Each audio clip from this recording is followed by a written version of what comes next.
Baru yang batas, Bu. Baru batas. Oke. Ya, nanti silakan dilanjutkan. Untuk minggu ini itu kita pertama itu akan belajar bagaimana tahapan untuk melakukan georeferencing, kemudian melakukan input data. Input data itu maksudnya melakukan digitasi data dari data citra foto yang kita punya. Kemudian kita akan belajar bagaimana membangun topologi, mengecek topologi dari data yang telah kita input tadi. Nah, itu akan kita lakukan pada minggu ke-6 ini. Untuk laporan minggu 6 ini, itu seperti yang sudah saya sampaikan minggu lalu, itu merupakan bagian untuk tugas UTS-nya. Jadi nanti dikumpulkan sekaligus gitu. Tapi tetap dibuat progresnya sampai mana untuk minggu 6 ini. Oke.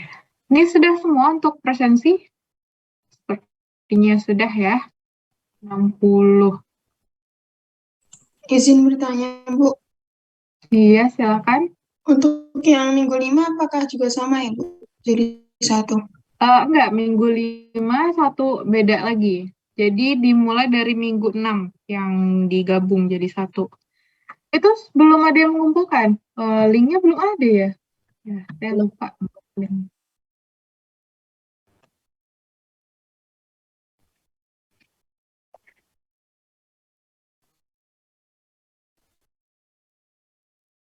Oke, ini akan saya tambahkan link untuk pengumpulannya.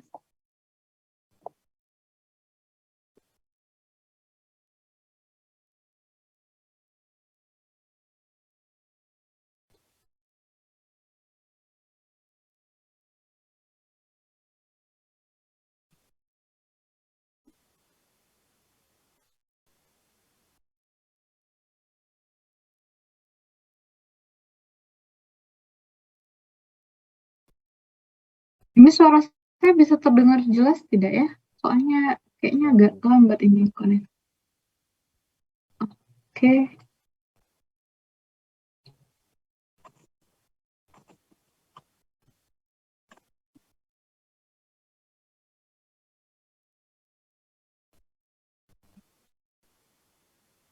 Ya, ini saya buka untuk pengumpulannya sampai 15.30 ya.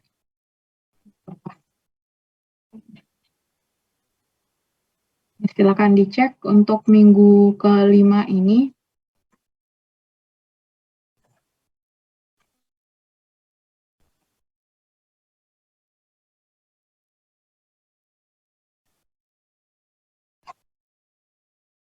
Ya, minggu 6 itu modul data titik GCP. Apa itu GCP? Ground Control Point, yang mana titik yang kita jadikan acuan gitu di lapangan. Data observasi lapangan. Nah, modul yang pertama ini, geoprocessing dan data entry, itu intinya kegiatannya adalah melakukan georeferencing dan juga melakukan digitasi. Jadi ada dua kegiatan utama. Ya, georeferencing itu dimulai dari memperoleh data dari Google Earth untuk ground control point-nya, dan juga melakukan georeferencing-nya nanti di software GIS-nya. Jadi itu dua kegiatan utama. Ya, sama untuk yang QGIS itu sama ya. Cuman nanti proses georeferencing-nya di QGIS mungkin ya agak sedikit berbeda. Jadi kita bisa melakukan georeferencing tanpa GCP juga nanti. Tampilannya itu seperti ya, ini ya bagiannya. Jadi georeferencing dengan GCP dan georeferencing tanpa GCP. Nah, mungkin di sini untuk QGIS itu perlu install plugin dulu. Yang pertama itu Ya, untuk di sini itu kita perlu plugin Quick Map Service. Nah, tapi kalau nggak salah kayaknya tadi minggu kemarin tuh saya ngecek Quick Map Service ini tuh nggak muncul lagi tuh Google Satellite-nya. Romi Alfajar, ya nanti ya Romi Alfajar. Ya, Quick Map Service ini bisa dilihat ya. Nanti kan install pluginnya tuh di sini. Bisa dicek aja Quick Map Service gitu. Diketikkan. Nah, nanti dia akan muncul di bagian sini Quick Map Service. Harusnya itu sebelumnya itu ada Google dan lain-lain untuk bisa menampilkan tampilan citra satelit dari Google ataupun Google Maps-nya. Ya, tampilannya itu bisa seperti ini yang terlihat di layar ini. Tapi nggak tahu ya, mungkin ada perbedaan yang baru lagi dari Quick Map Service ini tuh sekarang nggak ada. Nah, caranya bagaimana untuk menampilkan ini? Ya, kita bisa connection aja di sini. Ini untuk ini mungkin saya akan skip ya langkahnya yang itu. Ini saya mau jelasin dulu bagaimana cara untuk menampilkan Google Maps atau Google Satellite ini untuk keperluan di modulnya nanti. Jadi ini khusus untuk QGIS ya. Kalau untuk ArcGIS itu silahkan dicek aja base map-nya itu udah aktif atau belum. Kalau sudah itu bisa ditambahkan aja untuk ya peta dasarnya. Nah, untuk QGIS ini itu kita bisa menambahkan dengan yang di sini XYZ ini add XYZ layer. Nah, kemudian kalau adik-adik tuh buka QGIS-nya, itu akan terlihat default-nya itu sudah ditambahkan OpenStreetMap, ya. Tapi baru hanya OpenStreetMap. Jadi kalau ingin menambahkan Google Maps atau Google Satellite, itu kita harus menambahkan koneksi baru. Jadi new connection di sini. Buat aja namanya misalkan Google Maps. Nah, untuk linknya itu bisa dilihat, ini saya kirimkan linknya, itu link ini tuh dapatkan dari ada Next.js, ini saya akan kirimkan di chat aja. Google Maps, ini khusus yang QGIS ya. Ya ini.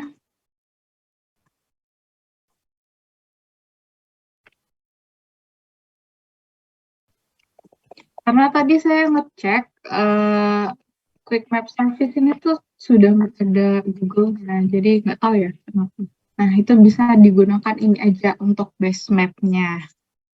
Oke, nanti silakan dicobakan apakah si satellite-nya ini muncul atau tidak di layarnya, layar kerjanya. Nah, itu nanti dicobakan. Jadi kalau misalkan mau install plugin, ya silakan diinstal aja di sini. Nanti untuk topologi juga butuh bantuan topologi checker namanya, topologi checker plugin. Nah, itu juga. Jadi kalau kita bekerja dengan QGIS, kalau misalkan tools yang ada di QGIS-nya itu terbatas, ya kita harus ya dapat bantuan tuh dari plugin yang sudah dikembangkan oleh developer lain. Mana ya tadi? Terlalu banyak kan? Oke, ini. Yep. Ini yang Quick Map Service. Nah, ini untuk digitasi on-screen nanti. Ini saya skip dulu, biar kita lihat gambaran besar yang harus dilakukan itu apa saja. Nah, modul yang kedua yaitu pembuatan topologi dan data editing. Jadi kita bayangkan dulu nih, tadi kita sudah punya data citra foto, kemudian kita sudah melakukan georeferencing, yang mana itu istilahnya mengikatkan data citra foto kita dengan sistem koordinat yang ada di realnya gitu. Ya, bayangkan dulu seperti itu. Kita sudah punya data citra fotonya. Kemudian setelah kita melakukan input data tadi, yang mana istilah lainnya adalah proses digitasi, yang mana di digitasi ini kita misalkan menambahkan fitur bangunan, misalkan dengan polygon area dan lain-lain. Setelah itu, kita nanti melakukan cek topologi dan melakukan editing kalau kita menemukan ada error pada hasil cek topologinya. Kita akan melakukan editing fitur itu sampai topologinya itu bersih. Yang mana itu berarti bersih itu tidak ada kesalahan topologi lagi. Nah, itu praktek minggu 6 ini. Jadi ada dua bagian. Dua bagian itu ya. Sama ini untuk QGIS juga. Ya, kita cek dulu. Kita masuk dulu ya, kita bahas apa itu georeference. Georeference atau georeferencing. Ya, kita punya data foto, misalkan ya. Kita punya data foto yang mana misalkan data foto kita itu masih koordinatnya adalah sistem koordinat foto. Tahu nggak sistem koordinat foto itu kayak apa? Yang tahu sistem koordinat foto itu kayak apa? Ini yang semester 3 lagi ngambil sistem, fotogrametri dasar bukan sih? Iya ya, harusnya iya. Iya, Bu. Nah, sudah masuk ke materi georeferencing? Belum, Bu. Belum. Nah, kalau untuk sistem koordinat foto, tahu nggak gimana kok sistem koordinat foto itu? Originnya di tengah. Foto itu di tengah ya? Oke, kalau yang secara digitalnya gimana? Kalau ingat nggak kemarin itu kan ada digital number, ada pixelnya. Nah, itu ngitung pixelnya itu dari mana? Misalkan resolusi 300 kali 300, angka nolnya itu dari mana ngitungnya? Kalau pixel itu dari kiri atas, Bu. Ya, kiri atas ya. Jadi 0,0-nya itu, originnya itu dari kiri atas. Nah, kalau sedangkan di dunia nyata gitu kan, kita punya kalau kita punya ada sistem referensi koordinat yang lain, misalkan apa sistem referensinya untuk peta? Misalkan di Jogja UTM-nya zona berapa? 49S kan ya. Nah, kita ingin menghubungkan dari sistem foto yang tadi, yang mana 0,0-nya dari kiri atas. Nah, kita punya sistem koordinat UTM 49S, yang mana itu beda lagi kan sistem koordinatnya. Nah, jadi kita ingin menghubungkan pixel yang ini di sistem koordinat UTM 49S, itu dia di posisi yang mana? Yang maksudnya itu posisinya yang mana itu, X-nya berapa, Y-nya berapa, Z-nya berapa, gitu kan ya. Nah, dengan cara bagaimana kita bisa menghubungkannya, apa saja syaratnya, kira-kira apa yang kita perlukan untuk menghubungkan gitu dari foto kita dengan sistem koordinat yang biasa kita gunakan pada peta.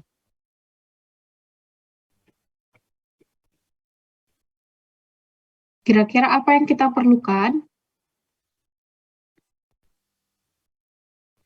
Tadi ada istilah GCP.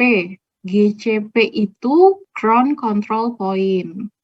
Nah, itu kita bisa gunakan untuk mengikatkan gitu, untuk konversi lah istilahnya ya, mengikatkan dari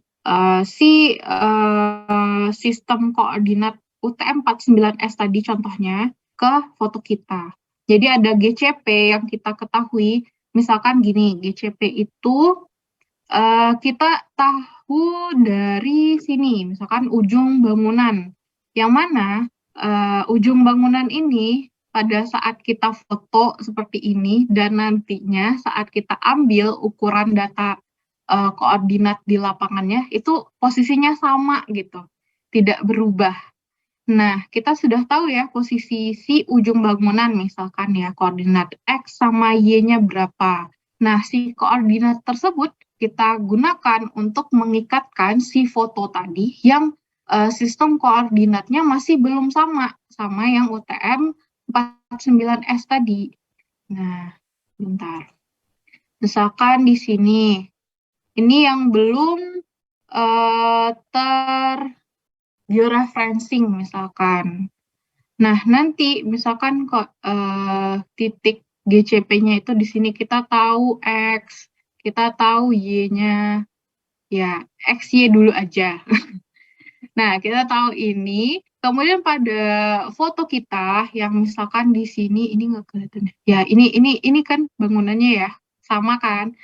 Nah, tapi di sini koordinat yang ini belum sama dengan X dan Y di sini. Tapi misalkan di sini masih 5, berapa gitu, 5,6. Sedangkan di sini nilainya adalah 440 ribuan, 900 ribuan, 900 ribuan misalkan ya.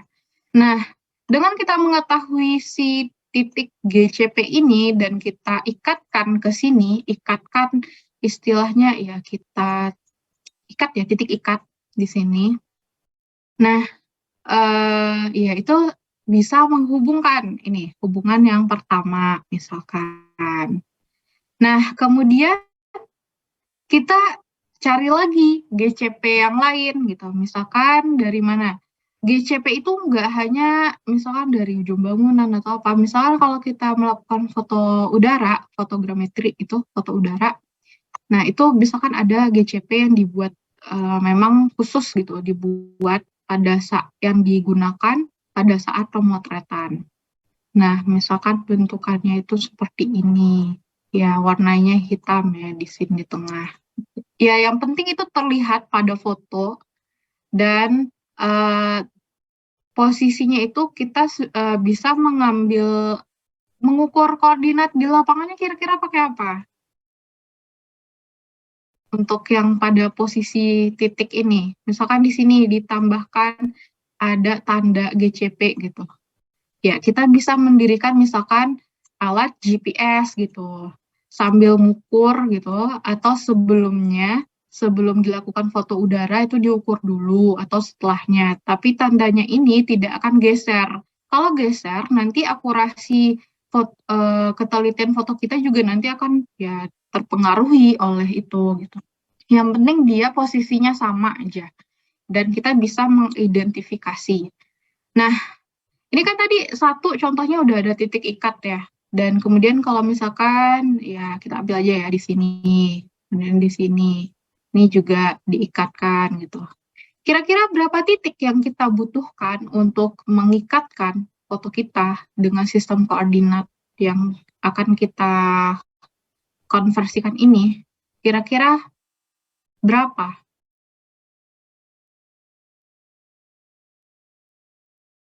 Kayaknya berapa? 4. Kenapa 4, Duta? Kayaknya kan ini namanya kayak transformasi gitu tuh, Bu. Itu kayaknya seingat saya tuh 7 parameter. Jadi kalau 7 parameter perlu 4 foto. 4 foto? Jadi nanti ada 8 kan, satu foto kan ada X-nya gitu kan, Bu. 4 foto apa 4 GCP? Oh, 4 GCP, Bu, 4 titik. Iya. Nah, sebenarnya kalau ini contohnya ya kita nanti tuh pakai namanya transformasi affin ya, yang linear. Nah, itu sebenarnya 3 titik aja itu sudah cukup. Tapi akan lebih baik kalau kita gunakan lebih, misalkan 4 atau 5. Kenapa 3 aja cukup? Ya, contohnya aja gini ya. Misalkan kita punya di kertas gitu ya, kertas. Nah, kita ingin menempelkannya ke dinding, misalkan pakai apa ya, thumbtack atau paku payung misalnya. Kita misalkan ini 1, 2, 3. Nah, kayak gini dia udah nempel atau belum? Ya, sudah ya. Sudah, sebenarnya dia sudah nempel. Tapi akan lebih baik kalau ditambahkan satu lagi di sini, tambah. Nah, itu tambah tambah bagus gitu kan, tambah kuat dia ikatannya. Ya sama aja analoginya juga seperti itu untuk yang georeferencing ini. Kalau misalkan tadi ya 3 ya berarti di sini masih ada distorsi yang mungkin bisa untuk melakukan transformasi, tapi akan ya kira-kira itu untuk georeferencing. Ada pertanyaan sebelum kita lanjut ke input data? Ya, kita lanjut aja ya, soalnya ini agak banyak dan takutnya kelamaan. Nah, tadi kan kita udah punya foto nih, punya foto citra foto area masing-masing, daerah masing-masing. Nah, kita bisa melakukan input data dengan cara melakukan digitasi. Ya, digitasi itu maksudnya gini. Jadi kita mengubah dari citra foto ini, kan banyak ya terlihat objeknya. Kita ubah menjadi data vektor gitu. Nah, misalkan di sini ada bangunan.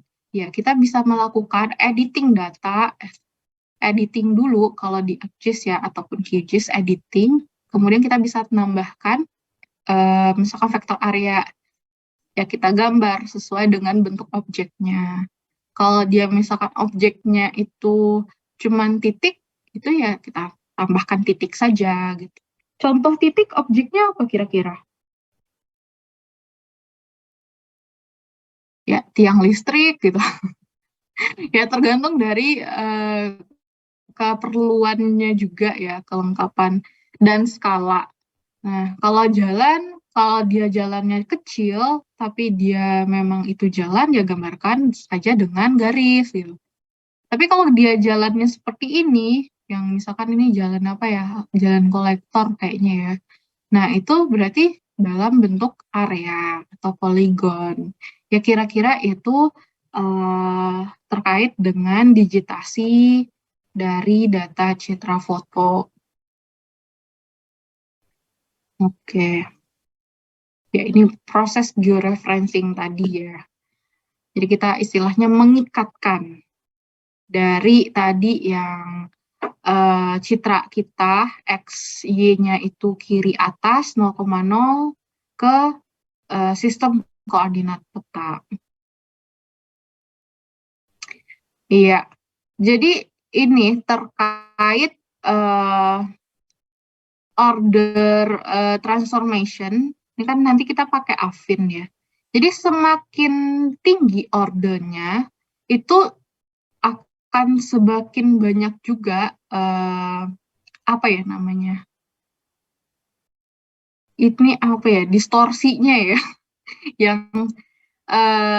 yang diperbaiki. Tapi kalau misalkan data kita itu ya nggak terlalu apa ya, nggak terlalu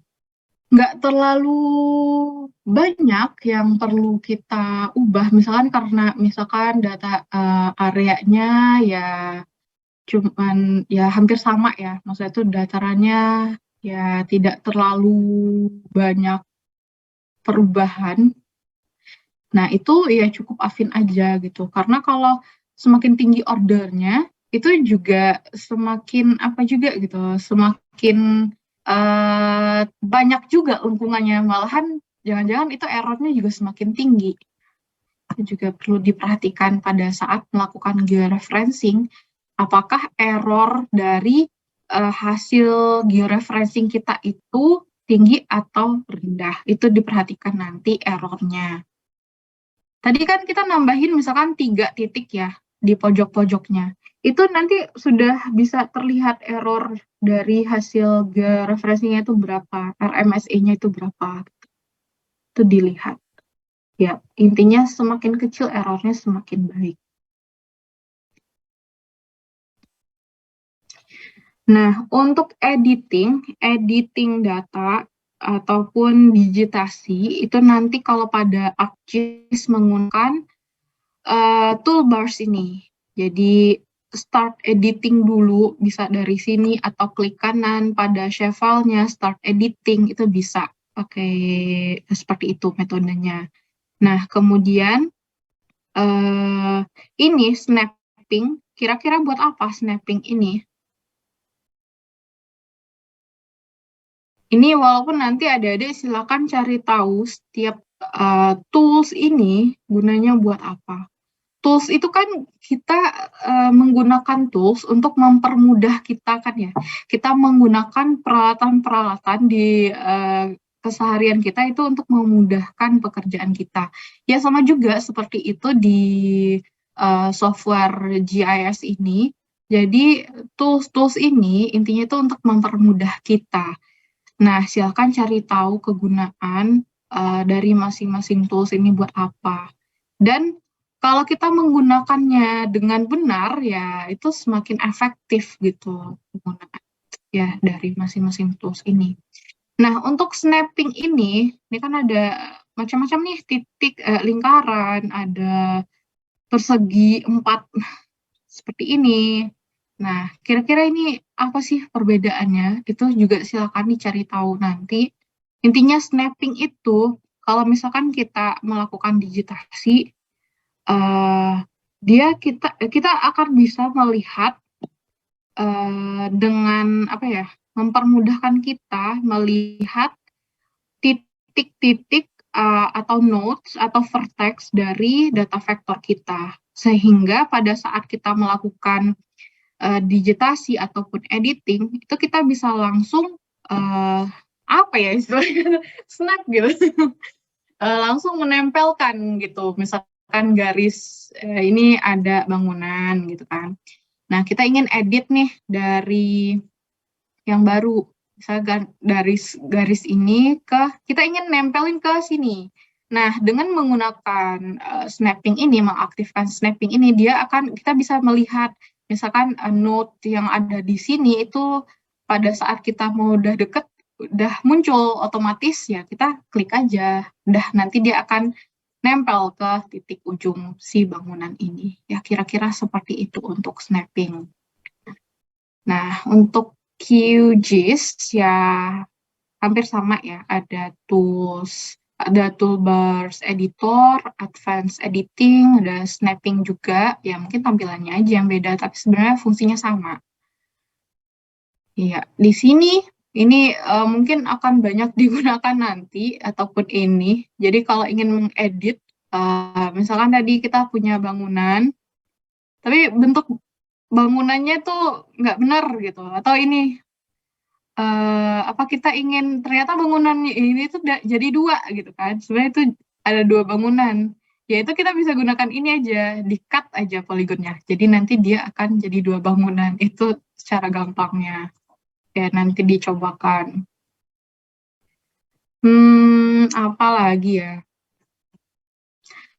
Oke, mungkin itu untuk yang georeferencing dan digitasi. Kemudian kita masuk sedikit terkait topologi. Nah, topologi kayaknya saya pernah bahas di minggu keberapa ya. Nah, topologi itu kan, iya, itu waktu geodatabase ya kita bahas sedikit terkait topologi. Jadi kita bisa menambahkan topologi ini di geodatabase kita untuk ya cek dari kualitas data vektor yang kita tambahkan pada geodatabase kita. Nah, topologi itu apa gitu kan? Ya, kita harus menerapkan aturan topologi. Nah, topologi itu hubungan spasial ya antara feature class yang kita tambahkan misalkan di geodatabase kita atau apa ya? Jadi intinya itu memastikan hubungan spasial antar feature kelasnya itu sudah benar gitu. Nah, hubungan spasial yang bagaimana? Nah, itu ada aturan topologi yang macam-macam seperti ini. Misalkan yang ditampilkan oleh tabel ini. Ini dari sumber BIG ya, tahun 2016. Misalkan untuk feature kelas titik, ya intinya untuk titik ini itu tidak boleh ada yang bertampalan pada posisi yang sama atau dengan titik itu sendiri. Jadi dengan menambahkan aturan topologi yang ini, must be disjoint ini, itu kita bisa mengecek apakah ada atau tidaknya duplikasi data gitu, duplikasi data titik pada posisi yang sama. Nah, itu membantu kita nantinya untuk quality control dari data kita. Nah, itu untuk yang titik ya, cara mudahnya. Soalnya gini, pada saat kita melakukan digitasi misalkan ya, karena kita kadang, karena area foto itu kan besar ya, dan pada saat melakukan digitasi, ada kalanya itu prosesnya tangan kita gerak, tapi otak kita nggak mengikuti gitu. Karena banyaknya pekerjaan, tapi kerjanya ya gitu-gitu aja. Jadi terkadang kalau kita tidak mindful ya, otomatis tangan kita tetap bekerja, tapi ya tidak diikuti dengan kefokusan kita gitu. Nah, cara untuk quality control hal tersebut ya kita bisa melakukannya dengan cek topologi ini gitu. Misalkan kita sudah digitasi di sini titik, ternyata ngekliknya 2 kali, ya otomatis titiknya ada 2 kali dong di sini. Nah, dengan cek topologi ini itu kita bisa tahu di sini tuh berarti masih ada error. Nanti itu error dari topologi ini biasanya tuh warna pink-pink. Jadi semakin banyak nanti pingnya ya itu semakin nggak ada ya contoh pingnya. Semakin banyak pingnya itu nanti harus semakin banyak yang harus diedit. Tapi tergantung gitu. Nah ini contohnya ya ping-ping ini. Nah tapi tergantung ya. Kalau misalkan ini ya. Jadi kalau yang area itu errornya seperti ini melingkupi areanya. Kalau yang titik ya di lokasi titiknya. Kalau yang garis ya sepanjang garisnya misalkan. Nah, yang di sini apakah kita harus mengedit semua feature kelas kita? Karena di sini banyak yang error nih. Apakah kita harus mengedit semua? Misalkan yang di sini sama yang di sini. Itu apakah kita harus edit semua data kita apabila kita menemukan error yang seperti ini? Kira-kira bagaimana?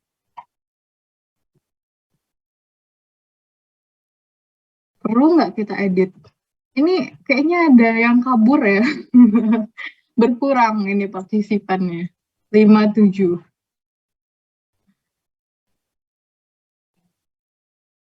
Coba saya tanya,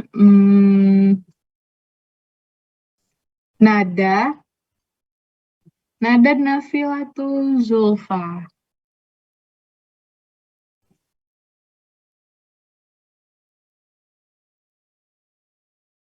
Ada nggak ini Nada?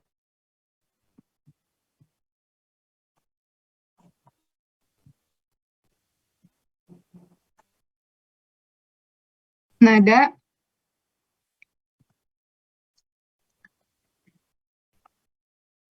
Coba Nada silakan diberikan pendapatnya terkait ini. Apakah kita harus edit dua-duanya ini?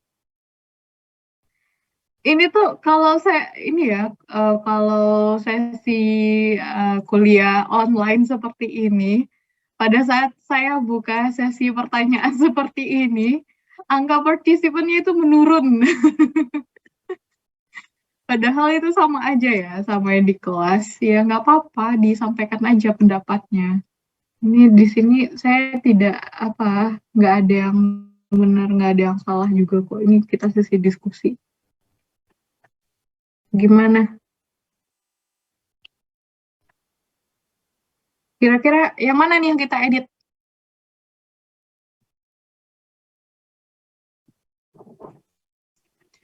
Coba Rivaldo. Iya, Bu. Nah, kira-kira Rivaldo ini yang mana yang harus kita edit? Yang hijau ini jalan ya, Bu? Yang hijau ini bangunan. Iya, yang hijau ini garis kontur sih, yang biru yang jalan. Nah, yang saya tandai merah di sini itu yang bangunan yang ada pink-pink di luar. Jadi kan yang error topologinya itu yang ditandai seperti ini. Nah, yang pink-pink di sini sama yang pink yang melingkupi poligon bangunan ini itu ditandai error topologinya berdasarkan hasil cek topologi. Kira-kira yang mana yang harus kita edit berdasarkan error ini? Tadi kan saya menyampaikan kalau misalkan dari hasil cek topologinya kita nemu error, itu kita harus edit agar data kita bersih dari errornya gitu, error secara topologinya. Tapi ada kalanya itu tidak perlu diedit. Nah, kira-kira yang contoh yang ini itu bagian mana yang kita edit, bagian mana yang tidak? Mungkin yang diedit yang bangunan yang di dalam ini, Bu. Oke, terus yang di tepi itu Enggak, Bu. kenapa kira-kira? Karena ini ya. Mungkin karena letaknya di tepi. Ini mungkin kenanya karena nabrak garis konturnya, bukan, Bu? Oke, ya itu ya bisa jadi ya errornya karena itu si bangunan ini ya kita nggak tahu ya jenis topologi errornya itu seperti apa. Bisa jadi memang karena konturnya. Wah, saya tadi nggak kepikiran itu.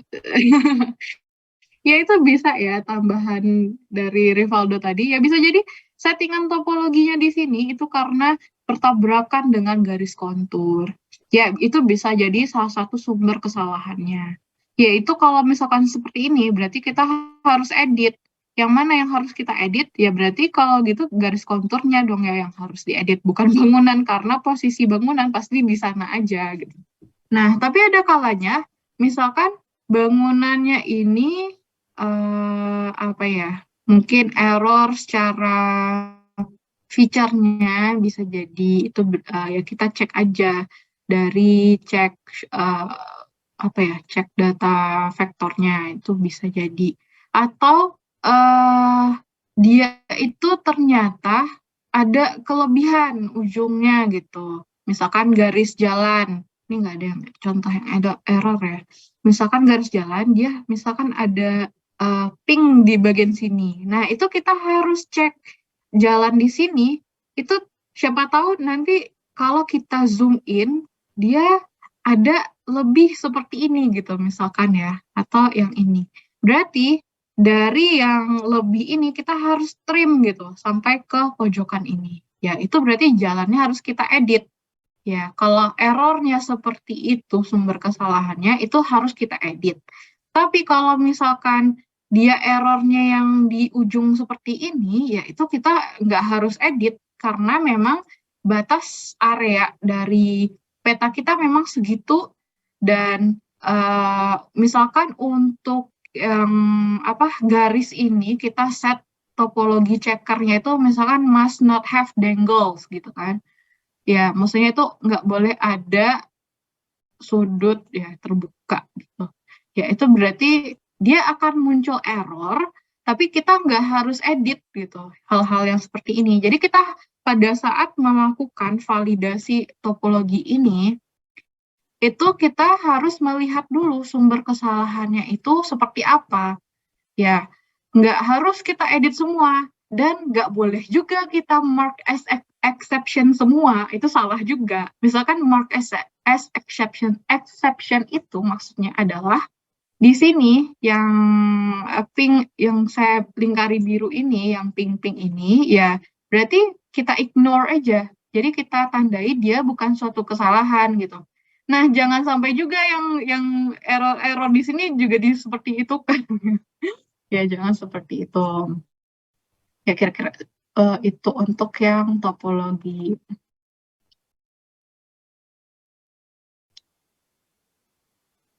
Nah, untuk aturan topologinya sendiri itu sebenarnya selain yang tersedia di sini, itu bisa dilihat juga ya yang ada di topologi rules sudah ditambahkan di elok juga. Ini ada berbagai macam aturan topologi untuk masing-masing tipe data vektor. Misalkan untuk poligon, line, point, dan lain-lain. Silakan dicek aja ke kelas. Iya. Apa lagi ya kira-kira? Nah, untuk misalkan tadi ya kita balik lagi. Kita punya, bentar ini saya cari dulu datanya.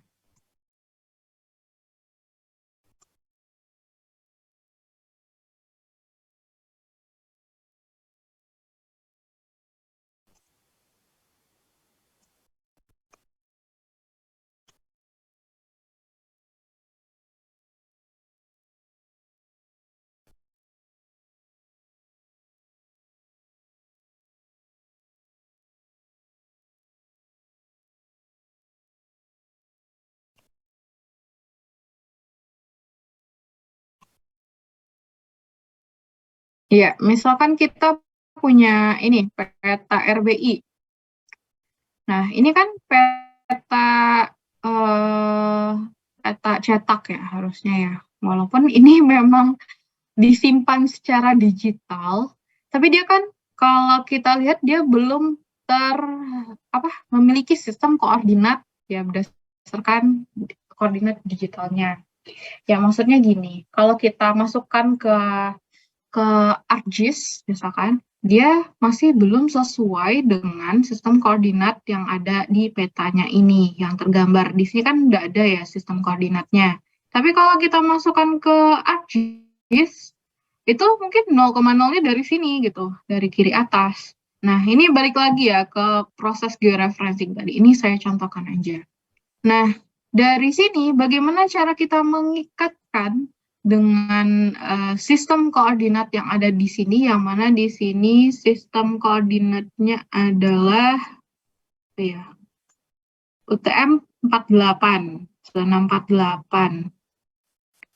Nah, ini bagaimana caranya kita menggeoreferencing ini, peta RBI ini?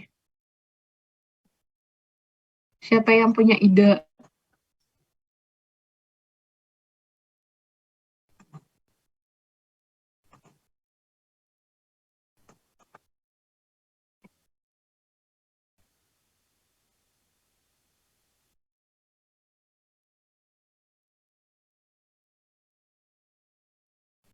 Coba,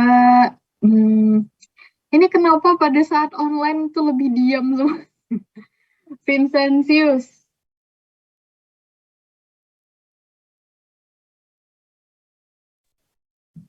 Vincentius. Saya belum ada ide. Belum ada ide. Kalau tadi dari konsep georeferencing itu bagaimana? Wah, ini ganti. Jadi nanti walaupun ada modul, itu jangan hanya mengikuti step by step-nya, tapi nggak paham yang dilakukan itu apa, guys.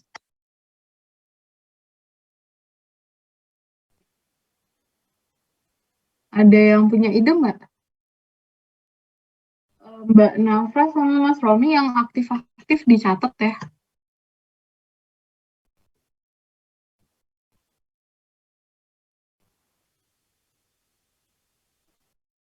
Coba siapa yang punya ide bagaimana cara kita menggeoreferencingkan peta RBI ini?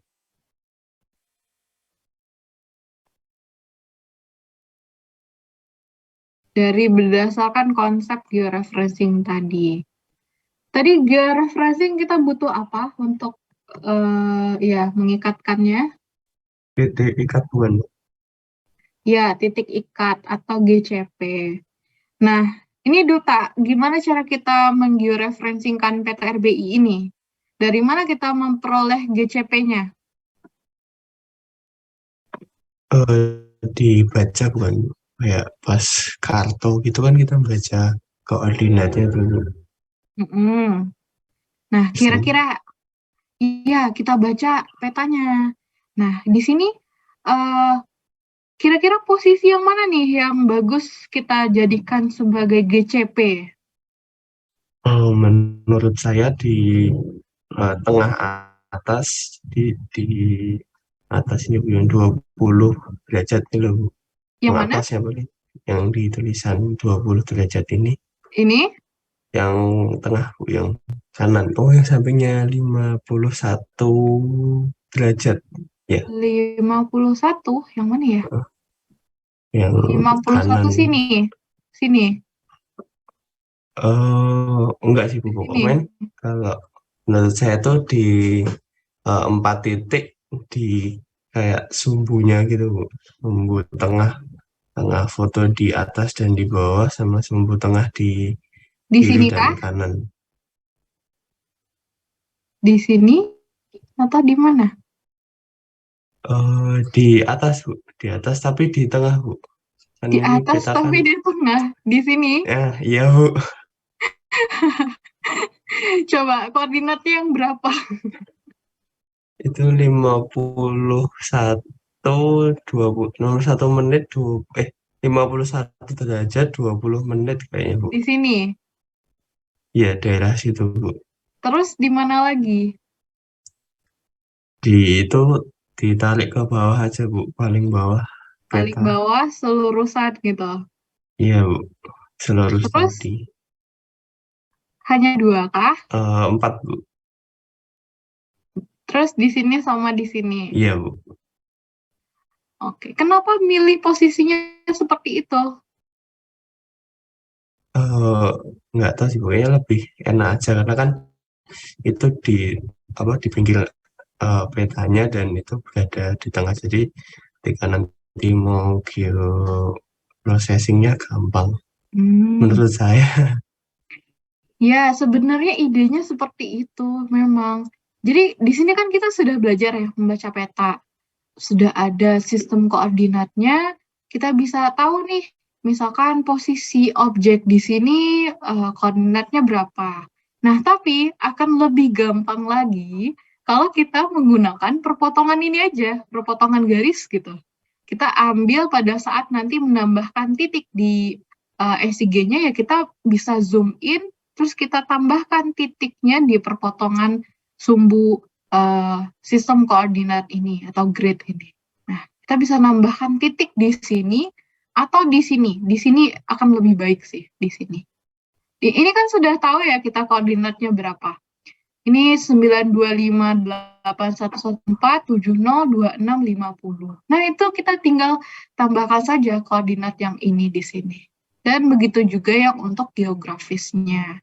Kita tambahkan di sini, terus di pojok kanan atas, kanan bawah, sama kiri bawah.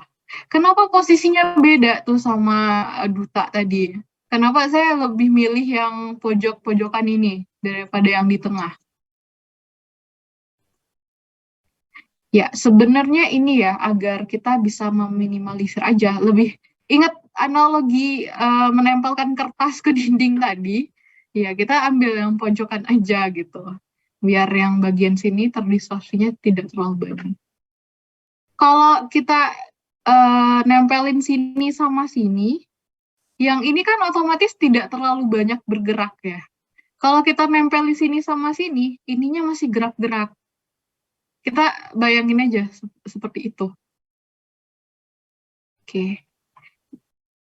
Sudah paham belum, Vincentius? Tadi gimana melakukan georeferencing untuk peta RBI ini? Lumayan. Oke, ya intinya kalau misalkan kita bisa melihat langsung objeknya, ya itu kita bisa langsung ikatkan aja. Contohnya nanti kalau misalkan yang pakai software QGIS, itu kan kita bisa melakukan georeferencing tanpa GCP. Yang kalau istilahnya yang di sini, ini kan kita pakai GCP ya, kita masukin koordinat yang kita ketahui di sistem koordinat peta, kita masukkan koordinatnya. Nah, kalau tanpa GCP, kita lihat objek pada foto kita bisa mengidentifikasi misalkan di sini. Nah, kemudian nanti di software QGIS itu kita punya base map dan kita bisa mengidentifikasi juga objek ini. Nah, itu nanti kita langsung klik aja tanpa kita harus ketahui itu koordinatnya. Dia langsung baca sendiri si QGIS-nya. Itu maksudnya nanti yang tanpa GCP.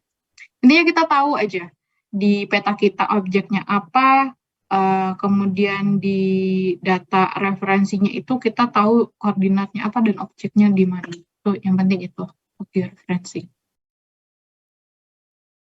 Ya, mungkin lebih jelasnya langsung dicobakan aja ya modulnya, baik itu digitasi georeferencing dan topologi. Ya, silakan dimulai dulu dari input data, dari sini ya, dari input data dan geoprocessing. Dimulai dari sini dulu.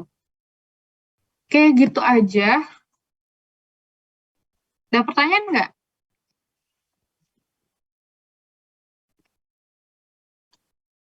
Ya, silakan dilanjut pengerjaannya. Mungkin dari Mbak Nafra atau Mas Romi bisa dicontohkan beberapa langkah dari modulnya juga ya. Baik, Bu. Oke. Silahkan. Ini mungkin saya langsung serahkan aja ke Mas Romi sama Mbak Nafra. Siapa yang mau duluan? Saya yang georeferencing, Bu. Oke, sip. Ya, silahkan ya. Iya, Bu.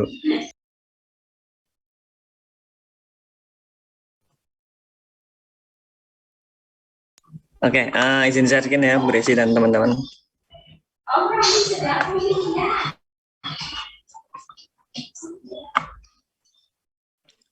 Apakah sudah terlihat layarnya? Sudah, Mas. Oke, jadi teman-teman kan di minggu kemarin udah bisa ngekstrak SHP ke Google Earth, terus habis itu di-download ya, diunduh. Nah, untuk yang sekarang itu kita tuh perlu membuat poligon dulu, poligon.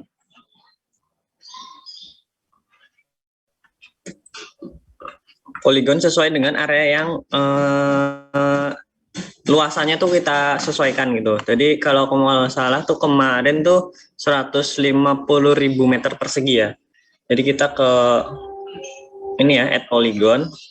Kita ke bagian tab measurement. Nah, di sini nanti dipastikan meter sama square meter. Nah, nanti waktu kita bikin sebuah area itu bakal ada angkanya. Jadi nanti teman-teman sesuaikan saja angkanya, yaitu 150.000 meter persegi. Nanti oke aja. Nah, ini udah ada salah satu, udah aku bikin tadi. Ini luasannya. Ya, sekitar 150, ini hampir 160. Nah, nanti ini area ini bakal teman-teman digitasi. Jadi area ini kan ada area ya, ada sawah, ada semak belukar, ada jalan tuh di sini masih berbentuk area. Jalan-jalan kecil di sini ada yang berbentuk line. Terus di sini ada makam, bisa dibuat poin. Ada, yaitu jadi sudah ada line, udah ada tadi juga ya. Jadi udah mencangkup semua, ada poligon, ada line, ada titik. Nah, lanjut teman-teman langsung download aja daerah ini. Jangan lupa di reset, dan kompas. Nah, downloadnya sebisa mungkin yang garis merah ini sebesar mungkin gitu. Jadi kalau gini kan kepotong ya, atau nggak di bawahin ini, oh masih nggak bisa. Jadi sebesar mungkin ini. Nanti kalian save image seperti biasa dengan resolusi terbesar. Habis itu kita bakal lanjut ke arch map-nya. Untuk di arch map-nya seperti ini tampilannya yang sudah terunduh. Ini garisnya yang tadi. garis yang tadi. Lalu kita bakal meng-georeferencing di sini. Georeferencingnya memakai titik kontrol yang sudah ditentukan di Google Earth. Nah, untuk titik kontrolnya sendiri ini sudah ditentukan. Cari titik kontrol yang kalau di kotak seperti ini, cari yang seimbang, nyebar seimbang dan dia tuh gampang diidentifikasi. Nah, misal di sini kalau di zoom, ini ada pojok jalan depan bangunan ya di sini. Kita lihat koordinatnya. Nah, ini ada koordinatnya easting northing. Lalu kita masuk ke sini ke tab georeferencing ini harus diaktifkan dulu. Lalu ke yang ini nih, yang add control point.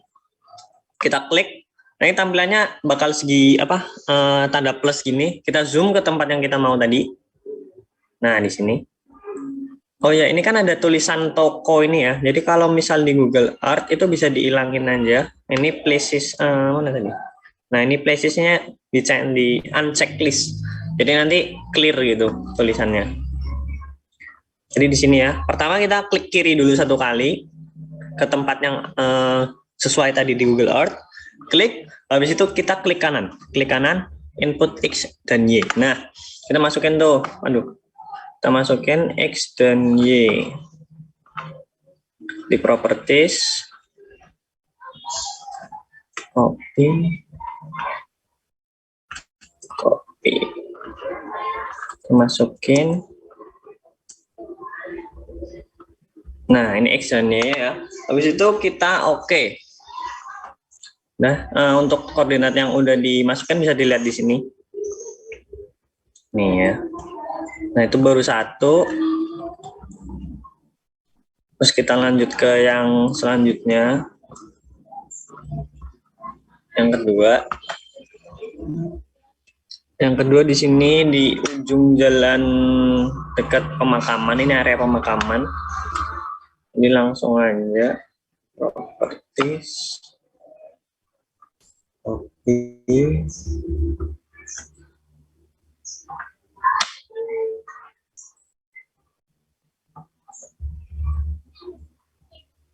Nah, di sini tadi input X dan Y, masukin. Oke, kita oke. Nah, nanti kalau semua sudah dimasukin, kalian cek di sini. Nah, ini nanti ada residualnya, dan terus dipastikan juga untuk georeferencingnya pakai transformasi yang ini, yang first order polynomial affine. Nah, kalau udah, misalnya tadi udah dimasukin 5-5-nya atau 4 titik DCP-nya, terserah. Nanti kita langsung aja rectify. Rectify, kita tunggu prosesnya. Nanti hasilnya seperti ini. Nah, ini udah terektifikasi ya, udah terektifikasi. Lalu dilanjut dengan mendefinisikan sistem koordinatnya. Sistem koordinatnya kita definisikan pakai Arch Toolbox di sini. Sorry, agak lama. Jadi nanti, nah di sini kalau misal di sini nyari satu-satu bisa lewat search juga di sini. Nah, project. Nanti ada define projection. Nah, di sini kalian definisikan yang 150 ini, definisikan sistem koordinatnya pakai UTM ya di sini. Kalau daerahku, daerah Cilacap kebetulan masih UTM zone 49S. Jadi nanti definisikan oke, nanti bakal keganti. Nah, di sini kan kalau di tempat teman-teman di sini masih degree desimal, nanti bisa diubah juga menjadi meter seperti ini. Cara mengubahnya itu di data frame properties. Nah, di bagian general ini, terus display. Biasanya kalau awal itu masih decimal degrees, nanti kalian bisa ganti ke meter. Di oke aja, nanti di sini bakal kerubah jadi meter. Udah, ini untuk georeferencing di ArcGIS. Hasilnya bakal seperti ini. Jadi untuk yang ini kan yang belum terrektifikasi ya, belum tergeoreferensi tuh beda tempat sama yang udah tergeoreferensi gitu. Terus mungkin aku bakal contohin dikit buat yang di QGIS-nya. Sebenarnya dasarnya sama untuk di QGIS-nya. Oh ya, untuk misal ini kan belum ada ya punya teman-teman, itu ke XYZ Tiles. Itu nanti kalian yang tadi new connection, URL-nya tadi udah dimasukin, namanya terserah. Nah, di sini udah ada banyak. Ini udah aku masukin satu-satu. Ini langsung masukin aja di drag ke sini. Terus tadi area ya. Kita masuk ke georeferencer. Itu di raster georeferencer. Terus tambahkan raster yang ingin kita georeferencing. Ini yang masih JPEG ya, JPG. Nah, habis itu nanti kita add point juga sama kayak tadi. Masuk dulu. Kali sini kita klik, masukin juga XY-nya. Oke, kalau udah selesai semua nanti dimasukin langsung aja ke transformation setting. Type-nya yang polinomial 1. Terus ini diatur output-nya. Diatur output-nya di mana? Oke, nanti hasilnya bakal seperti ini. Nah, ini kan kelihatan ya bedanya ya. Ini yang pakai citra satelit yang awal, ini kita ngunduh di Google Earth. Jadi ada nih sedikit gap, sedikit perbedaan gitu. Walaupun sebenarnya nggak terlalu jauh nih. Kalau diklik tuh, itu juga lebih terang ya dari Google Earth Pro juga. Mungkin untuk georeference dari QGIS dan ArcGIS tuh gitu aja. Mungkin dari teman-teman mau ada yang ditanyakan dulu terkait georeferencing nggak? Sebelum nanti dilanjut ke Nafra.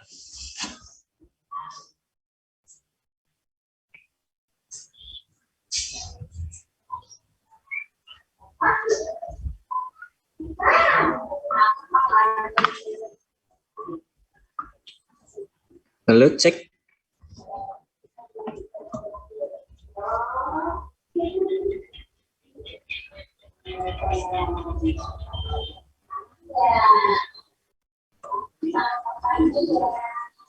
Oke, apakah aman teman-teman untuk georeferencing?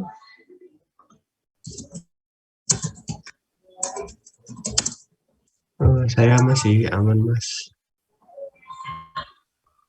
Oke. Nanti kalau misal ada pertanyaan atau hal-hal yang dibingungkan bisa tanya aja. Mungkin bisa dilanjut dengan oleh Nafra. Oke, aku lanjut ke digitasi ya.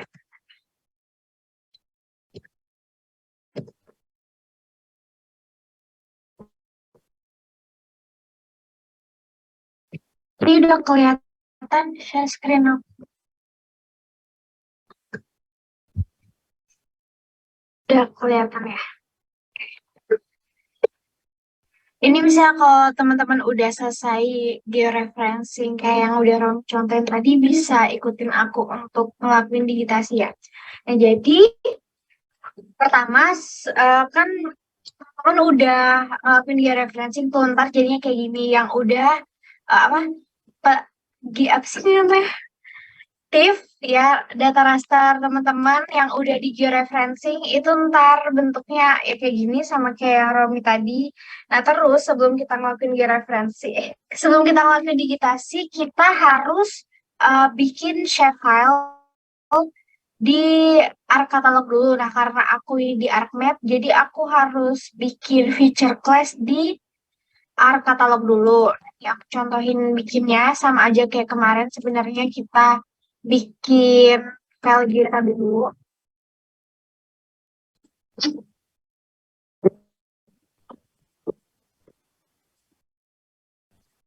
Terus di geodatabase ini kita bikin feature dataset.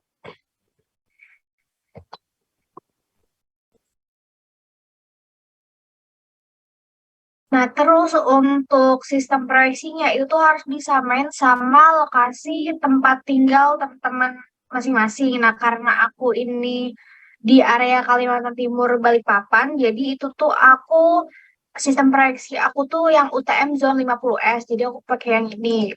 Terus selanjutnya untuk yang vertical coordinate system ini tuh default aja, jadi next terus finish. Nah, terus kalau udah kebentuk feature datasetnya, kita bikin feature class untuk layer digitasinya. Nah, misalnya aku nanti mau digitasiin bangunan yang ada di daerahku. Aku tuh ada area.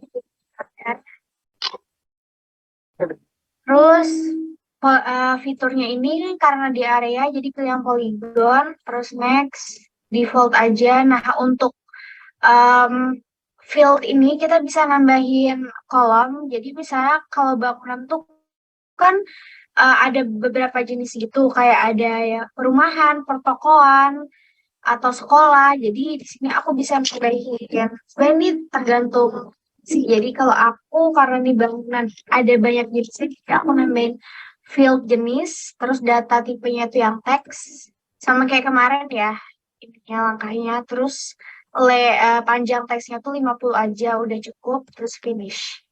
Nah, ini bangunan, terus selain bangunan, contoh lagi bikin jalan soalnya. Jalan itu garis jadi LN. Fiturnya jangan lupa diganti jadi line fitur, terus next. Ini juga jalan kan ada banyak jenisnya tuh, ada jalan setapak, jalan primer, jalan arteri. Jadi main field jenis juga. Nah, terus kalau udah bikin feature class di ArcCatalog, kita kembali lagi ke ArcMap. Nah, kita add data yang udah kita bikin tadi. Itu kan tadi aku bikinnya di M6 Geodatabase. Jadi buka ini, terus feature class yang udah kita buat di add ke ArcMap. Nah, kalau udah kayak gini, kita langkah selanjutnya itu aktifin toolbar-toolbar untuk melakukan digitasi. Nah, toolbarnya itu ada apa aja itu ada di modul ya. Nah, terus untuk aktifin toolbar, kalau misalnya ada yang belum aktif, itu tuh bisa ke customize, terus toolbar. Nah, di sini ada banyak macam toolbar. Nah, kalau untuk yang digitasi ini, kita tuh disuruh untuk aktifin toolbar advanced editing, editor, sama yang snapping. Nah, kalau udah aktif, dia bakal ada di sini semua. Nah, untuk mulai digitasi, kita tuh harus nyalain toolbar snapping dulu. Jadi, ini kan ada 4 tools yang kita aktifin semua. Nah, ini tuh snap ini bisa ngebantu kita untuk melakukan digitasi nantinya. Nah, terus kalau udah aktif, kita udah bisa mulai lakuin digitasi. Nah, untuk mulainya, kita itu klik toolbar editor ini, klik terus start editing. Nah, kalau udah start editing, fitur tools-toolsnya dia yang di sini tuh udah aktif semua. Nah, untuk mulai digitasinya tuh pilih tools yang ini yang create features, klik. Nah, terus nanti ada jendela yang di kanan ini. Nah, ini tuh bisa teman-teman pilih mau bangunan atau jalan. Jadi misalnya aku mau digitasi bangunan dulu, jadi aku pilih yang bangunan. Terus ntar di bawah sini ada muncul jendela construction tools. Nah, karena bangunan ini yang mau aku digitasi itu tipenya polygon, ini ada banyak sih, ada yang rectangle, ada circle. Nah, karena aku mau yang polygon, jadi aku pilih yang polygon. Terus arahin kursor ke ini, ke peta kita.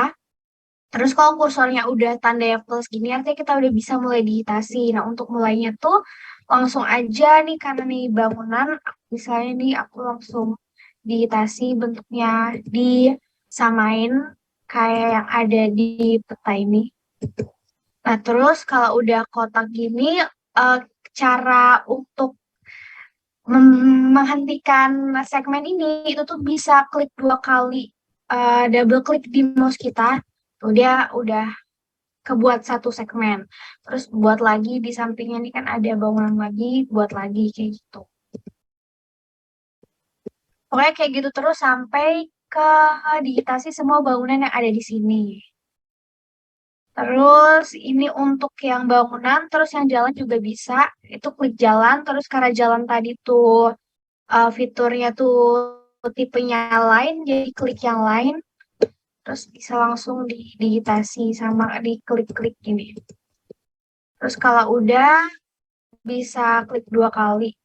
Tuh artinya udah selesai. Terus selain digitasi ngebentuk layer kayak gini, kita juga bisa ngehapus layer yang salah. Misalnya kayak di bangunan tadi tuh ada layer bangunanku yang salah. Nah, ini harusnya kan bentuknya, ya kita ngikutin bentuk atap. Misalnya ini salah, harusnya nggak kotak aja gitu. Nah, itu tuh bisa kita hapus. Caranya itu pilih si fitur yang mau kita hapus tuh, caranya kita klik tools edit tool ini dulu. terus klik fitur yang mau dihapus, ini misalnya mau dihapus. Nah, kalau udah sisinya tuh warnanya biru muda gini, artinya dia udah ke-select. Nah, untuk ngapus ini tuh kita tinggal klik kanan, terus delete. Nanti dia kehapus. Terus kita juga bisa nge-split fitur yang udah kita buat. Misalnya ini bangunan nih ternyata aslinya tuh kebagi dua. Nah, itu bisa kita split. Caranya klik tools yang ini, yang cut polygon tool. Kita select dulu yang mau di cut, misalnya ini, terus pilih yang cut ini, terus tinggal dipotong dua, terus klik 2 kali, udah dia kepotong. Nah, kayak gitu. Terus kalau misalnya udah kedigitasi semua, kita bisa nge-save hasil editing kita. Itu caranya klik editor ini, terus stop editing. Kita save dulu, save edit. Nah, terus stop editing. Sebenarnya stop editing juga bisa sih. Tadi kan ada pilihan untuk mesimpan. Nah, itu nanti pilih yang yes gitu. Terus ntar kesimpan. Nah, itu untuk contoh digitasi di ArcMap. Selanjutnya aku contohnya di QGIS. Sama kalau udah ada data raster TV yang udah kita georeferencing, itu udah bisa kita digitasi. Nah, caranya kalau di QGIS kita tuh sama kayak di ArcMap tadi, kita harus bikin shapefile dulu. Nah, kalau ArcMap tadi kan kita bikin feature class di ArcCatalog. Nah, kalau di sini kita bisa langsung bikin layer di QGIS yang ini. Sama kayak minggu lalu yang bikin layer, kita caranya tuh create layer ini, terus new shapefile layer. Aku mau buat yang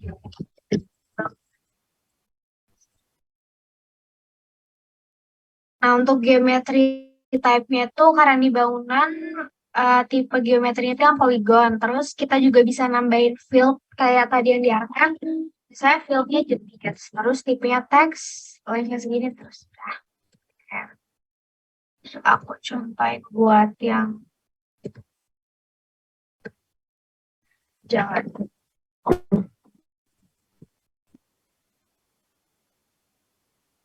Terus kalau jalan itu geometri type-nya itu line string sama ini.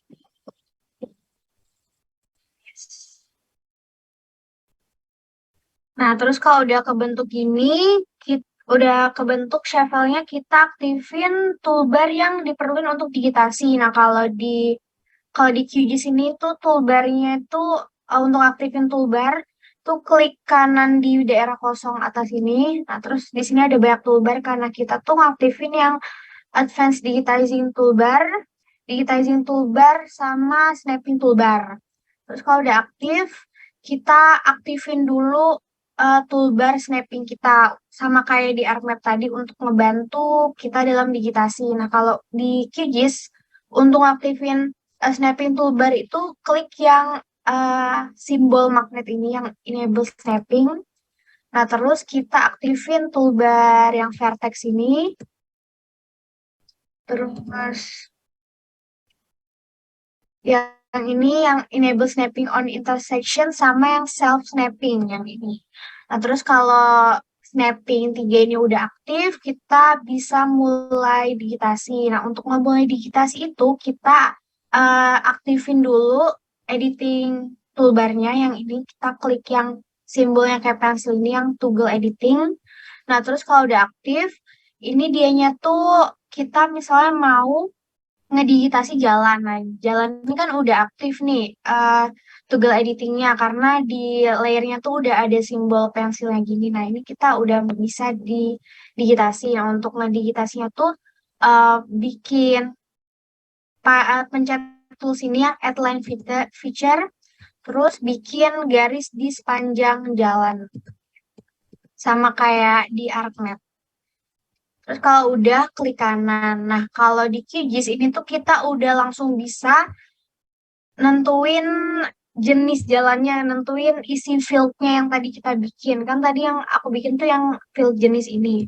Saya ID-nya 1. Nah, terus jenisnya nih jalannya jalan A. Jadi kalau di QGIS bisa langsung ngisi field-nya itu. Nah, saya yang lain yang ini. Klik kanan. Sini. Pas. Nah, ini untuk jalan. Nah, kalau udah selesai didigitasi semuanya, itu kita save. Caranya tuh klik yang ini, save layer edit. Terus matiin toggle editingnya. Nah, ntar kalau udah mati, udah nggak bisa kita edit lagi. Jadi, kalau udah mati, di layer jalan ini juga udah nggak ada gambar simbol pensil. Terus kita misalnya mau digitasi bangunan, sama kayak tadi, klik toggle editing, terus klik tools yang ini, add polygon feature. Terus kita bikin polygon untuk bangunan. Saya bangunan ini. Terus bikin lagi.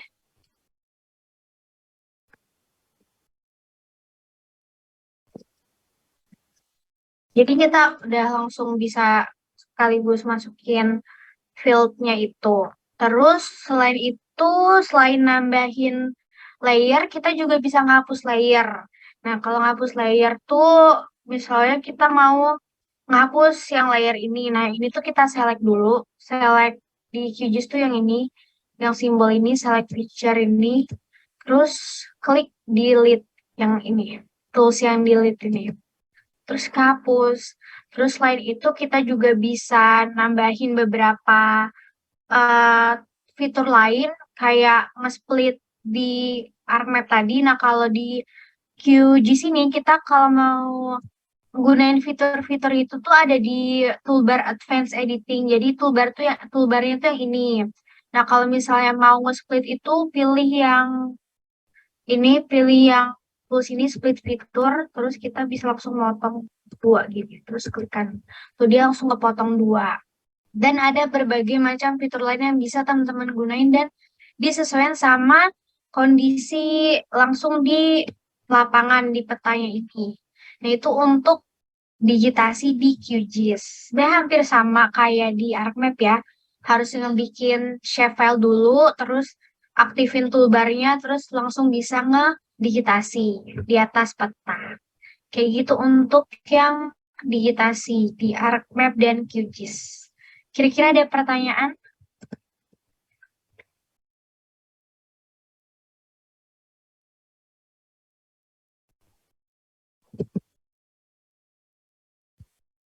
Belum ada ya?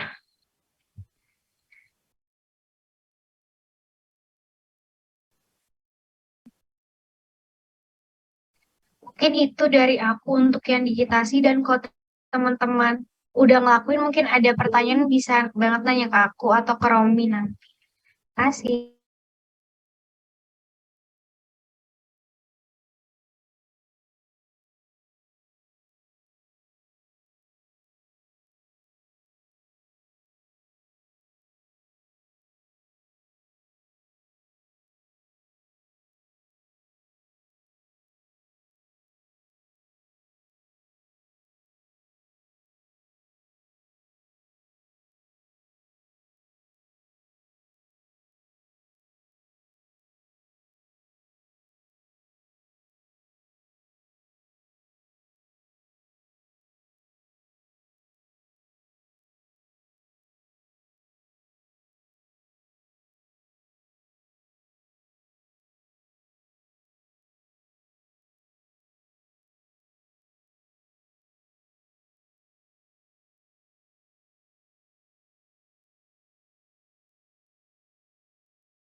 Ya, untuk topologinya gimana Mbak Nafra sama Mas Romi?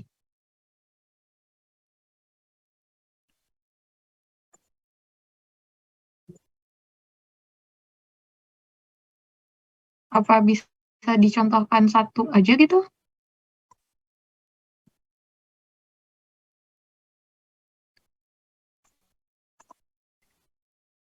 Oke, ini adik-adik ini udah mulai sampai mana nih? Udah sampai mana pengerjaannya? Coba Duta, udah sampai mana Duta? Ini lagi pasang gitu Bu. Apa titik-titik anunya apa ikat. oke, sip. Ini partisipannya jadi 46 ya? Iya, ini nanti akan saya cek ya Zoom attendance-nya. Ya, ini kebiasaan ya kalau kuliah daring seperti ini, itu banyak yang hilang-hilangan.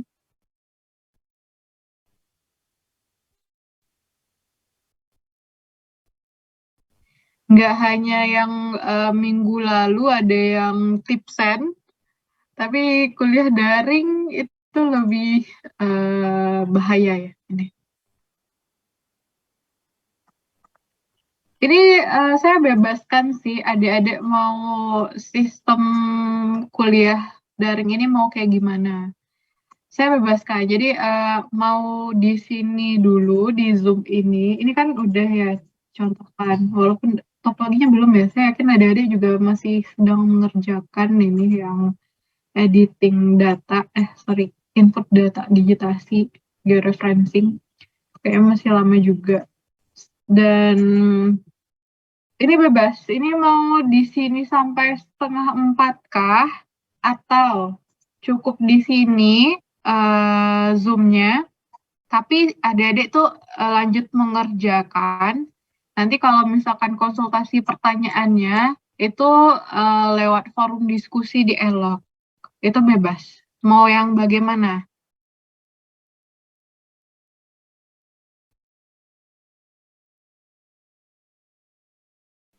Kasih, Bu. Hmm. Ini juga baru nyoba. Gimana? Siapa itu yang tadi barusan ngomong?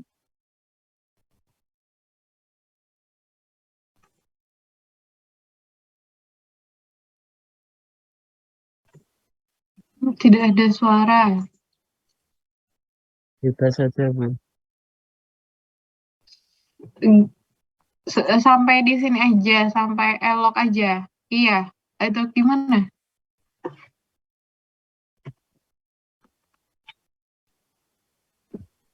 Nah, terserah aja nanti teman-teman ini gimana. Oke, ya saya bebas ini. Dari Mbak Nafra sama Mas Romi gimana nih enaknya? Sebenarnya keduanya oke sih Bu, tapi lebih terserah dari teman-teman 2021-nya, teman-teman yang di sini maksudnya. Oh iya, kalau ada kesulitan apakah boleh tanyanya lewat WA saja? Mungkin Mas Mbak asisten atau Oh iya, kita nggak ada grup WA ya. Bebas. Kalau mau buat satu grup WA nggak apa-apa, silakan nanti saya ditambahkan aja ke situ. Boleh, boleh. Kalau pakai WA juga nggak apa-apa, pakai Elok juga nggak apa-apa. Saya bebaskan. Ya, nanti dibuat aja grupnya ya untuk ini. Terus nanti ditambahkan saja saya dan Mbak Nafra dan Mas Romi. Bebas.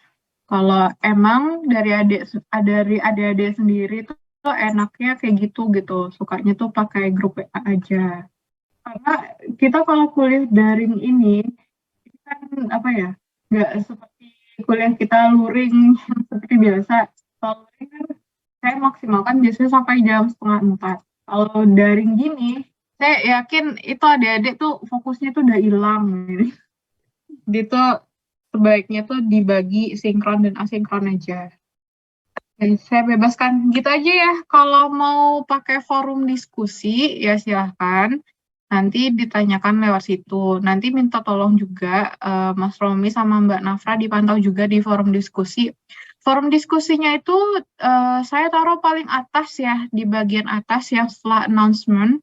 Itu enggak di bagian per minggunya, tapi yang di bagian atas itu kalau mau nanya itu di situ aja ya, biar ya bisa kita pantau juga.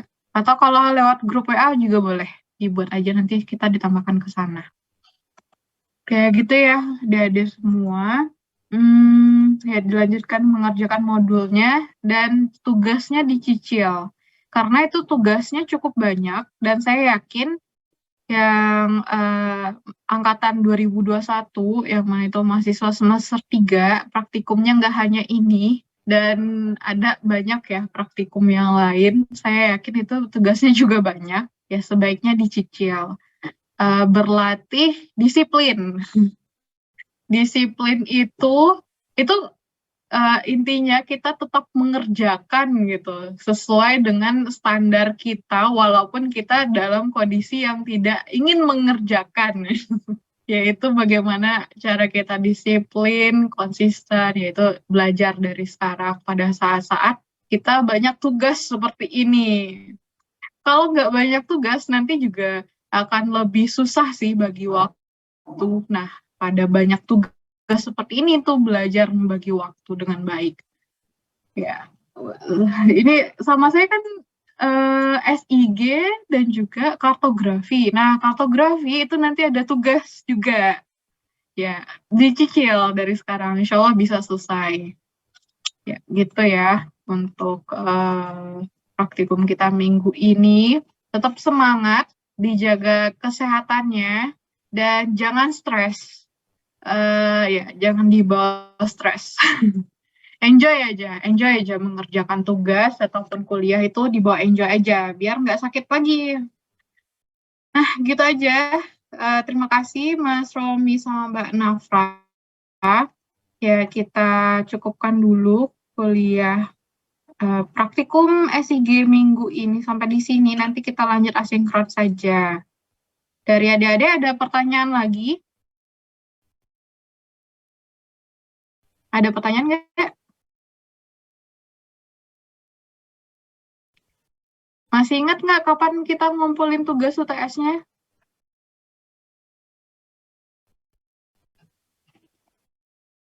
Ini udah pada hilang semua ya. Ya, kumpulinnya itu Senin pertama setelah UTS. Ya, gitu ya. Oke, kalau gitu ya silakan dilanjut. Nanti saya cek kehadiran Zoom-nya, siapa yang hilang-hilang. Ya, gitu aja. Mohon maaf apabila ada salah-salah dari kami. Ya, kenapa Nugroho? Maaf Bu, itu kepencet tadi. Oke. Ya, gitu aja. Saya tutup. Assalamualaikum warahmatullahi wabarakatuh. Waalaikumsalam warahmatullahi wabarakatuh. Assalamualaikum warahmatullahi wabarakatuh. Terima kasih, Bu. Terima kasih, Bu. Yap, ini saya end ya.